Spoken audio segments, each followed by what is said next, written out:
ඔයත් මේ දවස්වල PC බිල්ඩයක් කරන්නද හිතන් ඉන්නේ.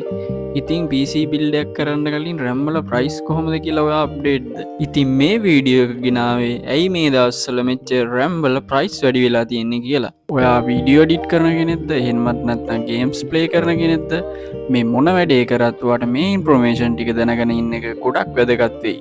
ඉතින් වැඩි කතා නැතුව අපි යමු වීඩියෝ එකට. ඉතින් මේ දවස්වල එනකොට ගේම්ස් සෙල්ලම් කරන අය, ඒ කියන්නේ ස්ට්‍රීම් කරන අය, ඔන්ලයින් ගේම්ස් ප්ලේ කරන කට්ටිය, ඒ වගේම YouTube, TikTok, Facebook වගේ ඔන්ලයින් ප්ලැට්ෆෝම් වලට කන්ටෙන්ට් ක්‍රියේට් කරලා අප්ලෝඩ් කරන කට්ටිය ගොඩක් වැඩි වෙලා තියෙනවා. ඉතින් ඔයා හිතනවද 8GB වගේ RAM එකක් තියෙන PC එකකින් මේ අලුතෙන් ඇවිල්ලා තියෙන ගේම්ස්, ඒ වගේම software run කරගන්න පුළුවන් වේද කියලා? ඉතින් කොහොමටවත් බෑ. RAM එක නම් ලිමිට් වෙනවා.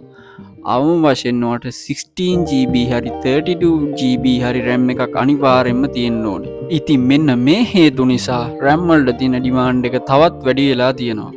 RAM වලට තියෙන ඩිමාන්ඩ් එක වැඩි වුණාට ඉතින් ඉල්ලුමට හරියන සැපයුමක් නම් ලැබෙන්නේ නැහැ. ඒකට හේතුව තමයි ඉතින් මේ AI වලට. AI වලට කියන්නේ AI data training center වලට මේ RAM chip වල අවශ්‍යතාවය ගොඩක් වැඩි වෙලා තියෙනවා high speed RAM වල.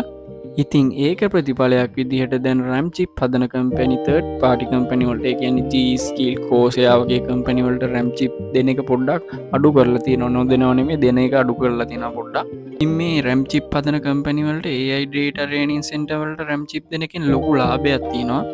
ඒක හින්දා තමයි මේ RAM මාකට් එකේ ගොඩක් ප්‍රයිස් ඉහළ ගිහිල්ලා තියෙන්නේ. RAM වලට high demand එකක් තිබ්බට low supply එකක් තියෙන්නේ මේ AI data training center වලට RAM chip අලුවි වෙන එක ගොඩක් වැඩි හින්දා.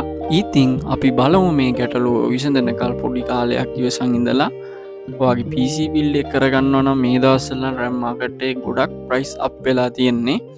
තව ටික කාලයක් අය price එක down වෙන්න.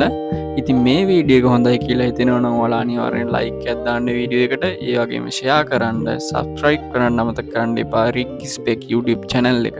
ඉතින් අදට වීඩියෝ එකෙන් ගිහිල්ලා එන්නම්. මේ වගේම ටෙක් අප්ඩේට් එකක් අරගෙන ආයෙත් එන්නම් ළඟදිම.